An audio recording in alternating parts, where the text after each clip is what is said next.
ও চাচা দেশের বা ভালো না, শসার দাম বেশি নিও না। ও চাচা দেশের বা ভালো না, শসার দাম বেশি নিও না। আগের মতো এই দেশে ইনকাম কিন্তু নাই চাচা। কিছু বলো বলো চাচা, ইনকাম আছে? কেন ইনকাম নাই বাবা? ইনকাম নাই, দেশে পরিস্থিতি ভালো না বাবা। পরিস্থিতি এতই খারাপ হয়ে গেছে গা? তাই চলাফেরা এটা কেমন হবে? চলাফেরা 5 কেজি শসা না মাত্র 60 টাকা লাভ করলাম মাত্র। আর এখন এই শেষ মুহূর্তে 3টা শসা আছে নাকি? 3টা শসা আপনি কয় টাকা রাখতে চাইতেছেন? 3টা শসা না আমার কাছে 20 টাকা রাখতে চাইছি। যাক 20 টাকায় আপনি দেবো, আপনি বানান, কোনো সমস্যা নাই, ঠিক আছে? 30 টাকাই বেচতো, আমগুলো কম রাখতেছে তো।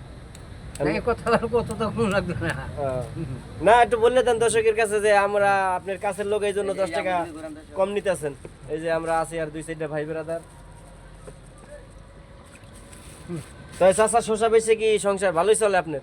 আলহামদুলিল্লাহ, ইনশাআল্লাহ আল্লাহ আপনার সংসারে অনেক ভালো চলে। এখন চাচা আগামীতে কি চিন্তা ভাবনা আছে আপনার? আগামীটা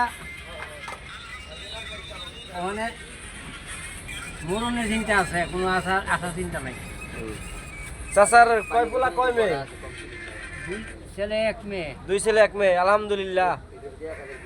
ছেলে মেয়ে কি করে কাকা? ছেলে মেয়ে বাড়ি বসে আছে, চেষ্টা আমার কাছে নাই। ছেলেরা কি কাজ করে? মানে 2টা ছেলে তো আছে ইনশাআল্লাহ। 2 ছেলে বিদেশ কই ধরা খাই। শরীর ধরা খাই গেছে, তো দুঃখের বিষয় কাকা আপনার জন্য। যার কারণে এই বয়সে আপনার এখন শসা বিক্রি হইতেছে নাকি কাকা? এই যে বন্ধু শসা নাও, নাও শসা খাও। চাচা শসা কেমন লাগতেছে একটু বলো। টাকা শোষণ তো এটা বন্ধু, টাকা এনে বিক্রি করে তার পারিশ্রমিক। আচ্ছা আচ্ছা ঠিক আছে বলো। খেতেন অনেক দেশের। এখন চাচাকে আমরা 3টা শসা এখন 30 টাকায় দাম, কিন্তু চাচায় খুশির বিষয় 10 টাকা কম নিতেছে আর কি, এই জন্য 20 টাকায় আমরা নিয়ে নিতেছি আর কি। গাইস এই চাচার ভিডিওটা আমি ছাড়তে আছি। চাচার যেন একটু, চাচার ছেলেটা সৈদি ধরা খেয়ে গেছে গা, অনেক কষ্ট চাচার মনে, ঠিক আছে? আপনারা একটু লাইক শেয়ার করে দিন। ছেলের কথা কই না, ছেলের লোকে দেখা নাই, ওটা অনেক বড় একটা কষ্ট চাচার জীবনে। গাইস আপনারা কি এটা বলবেন ভালো না খারাপ, একটু কমেন্টে জানান আমাকে। তোমার সাথে দেশে